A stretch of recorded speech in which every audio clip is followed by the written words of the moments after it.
Hello students, आज हम कक्षा 12वीं की पाठ्य पुस्तक मकरंद का जो पाठ पढ़ने जा रहे हैं उस पाठ का नाम भी है पुस्तक।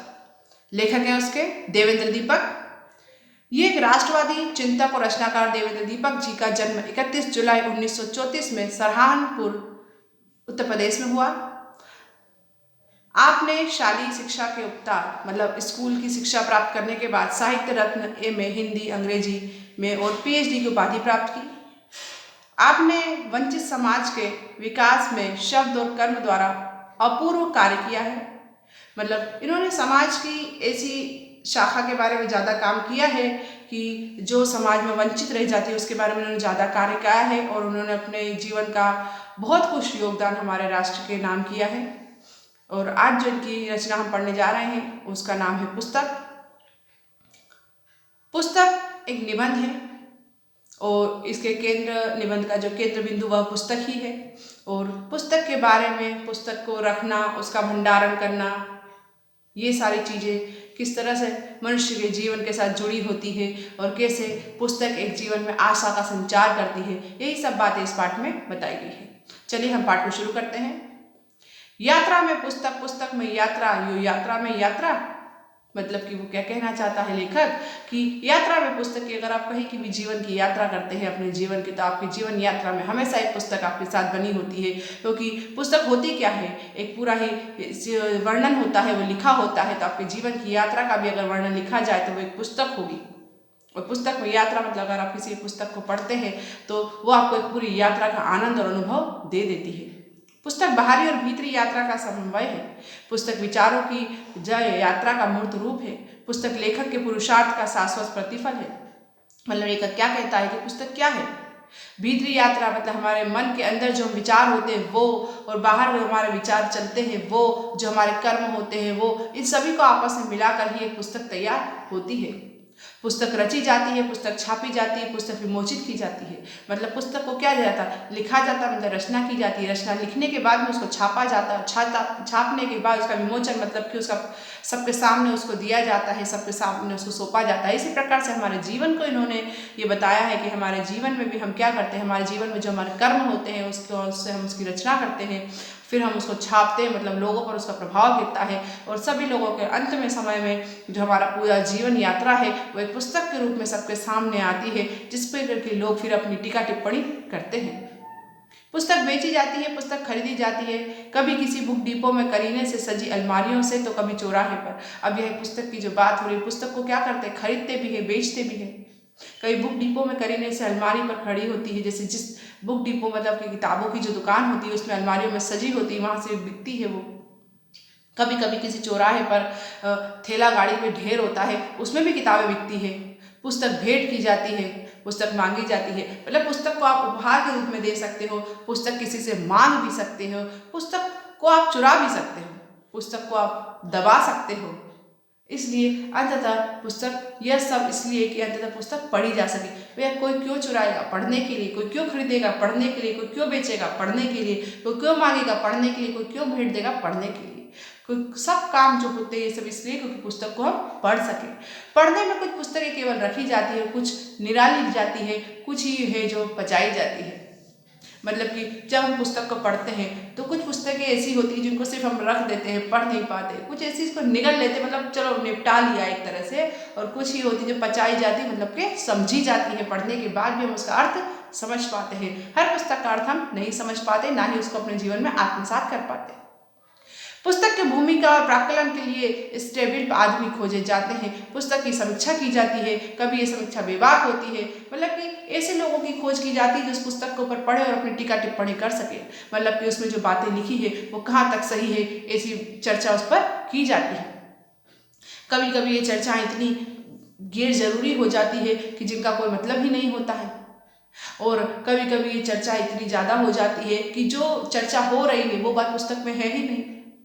एक उम्र होती है कि आदमी पुस्तकें सहेजता है, एकत्र करता है, पढ़ता है, पढ़वाता है। एक उम्र होती है कि आदमी के अपने लिए घर में जगह कम पड़ने लगती है, निजी पुस्तकालय के कमरे के लिए परिवार में चिकचिक होने लगती है, प्राध्यापकों के संतानों के शिक्षण में रुचि नहीं, लोग परेशान हैं कि उसके बाद इन दुर्लभ पुस्तकों का क्या होगा। पुस्तकालय वाले लोग कहते हैं दान में किताबें ही नहीं, उन्हें रखने के लिए अलमारी भी दो।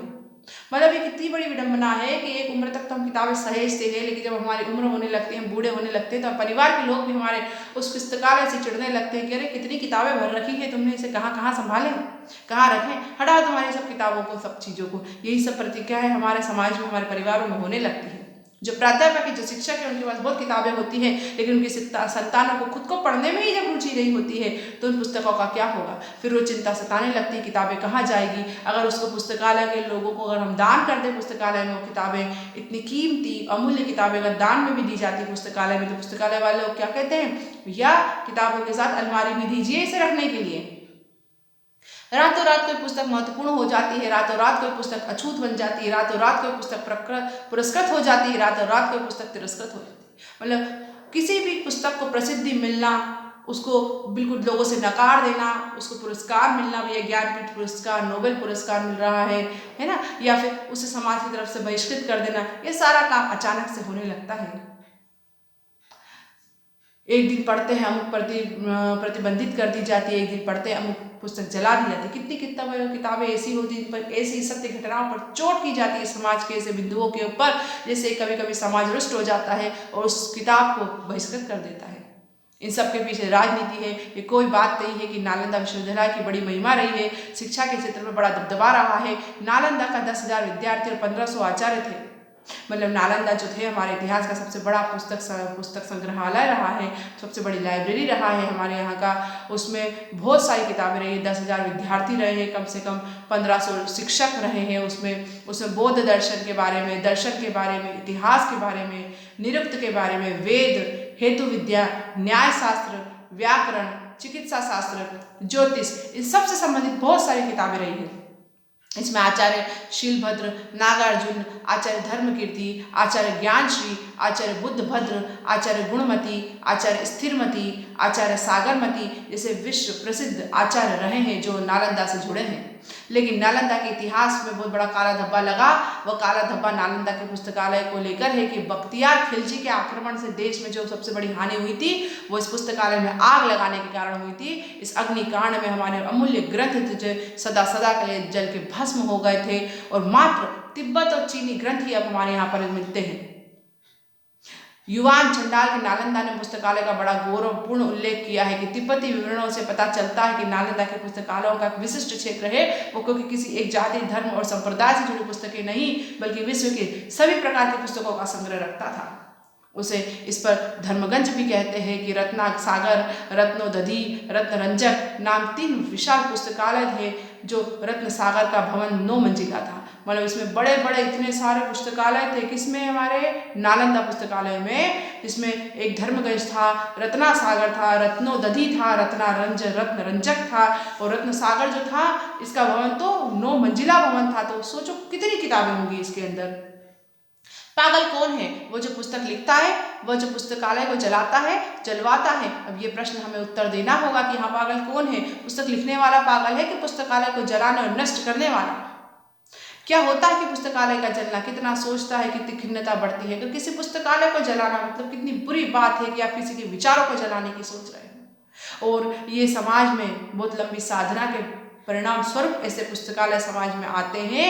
कितनी आंखें जागती हैं जब एक पुस्तक लिखी जाती है। आदमी कितना शोध कार्य करता है जब एक पुस्तक लिखी जाती है। और ये सब बातों को सोच समझकर जब लौट कर नहीं आ पाती क्योंकि जल के वो पुस्तक नष्ट हो गई है, तो विश्व की महान धरोहरों को आपने नष्ट कर दिया है। इसका मतलब शताब्दियों में शाश्वत साधना से साथ छल किया पुस्तकालय जलाने वाले ने वहशत और दहशत की जुगलबंदी के अलावा और क्या था।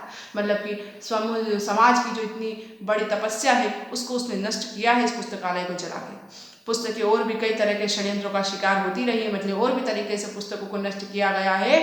कुछ धूर्त लोग, मतलब कि जो पाखंडी लोग हैं, वो ग्रंथों के प्रक्षेप कर देते हैं, कई कुछ वाक्यों को लुप्त कर देते हैं। मतलब कि जो सत्य होता है उसे हटाने की कोशिश करते हैं और जानबूझकर उस पर असत्य जानकारी को डालने की कोशिश करते हैं। और ऐसी घटनाएं केवल घटना नहीं होती, इसको दुर्घटना कहना चाहिए, क्योंकि हमें समाज की वास्तविकता से दूर करती है और हमें सच जानने से रोकती है। सूचना क्रांति का दौर है, क्योंकि हमें सबको अधिकार है कि हमें सूचना मिले। दूरदर्शन छाया हुआ है, पढ़ने की आदत कम हो रही है। अब हमारे पास क्या हो गया, किताबें हमारे मित्र नहीं हैं।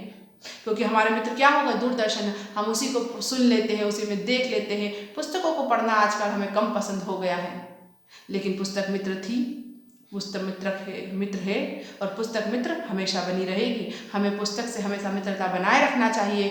कमरे की रोशनदानी यदि चाहिए तो चाहिए, दिमाग को भी पुस्तक चाहिए। जैसे कमरे में रोशनदान होना जितना अनिवार्य है, उतना ही हमारे दिमाग के लिए पुस्तक को पढ़ना अनिवार्य होता है। हर पुस्तक को उसका पाठक मिलना चाहिए, क्योंकि हर पुस्तक पढ़ने योग्य ही होती है। अगर वो लिखी गई है तो जरूर पढ़ने योग्य होती है। और जरूरी बात यह है कि हर हालत में जिम्मेदारी हो हमारी कि हर पुस्तक को उसका पाठक मिले। मतलब हमें मुख्य रूप से पुस्तकों का आदर करना चाहिए, उसका संग्रह करना चाहिए और हमारे समाज के सभी वर्गों को हमें पुस्तक उपलब्ध कराना चाहिए। धन्यवाद।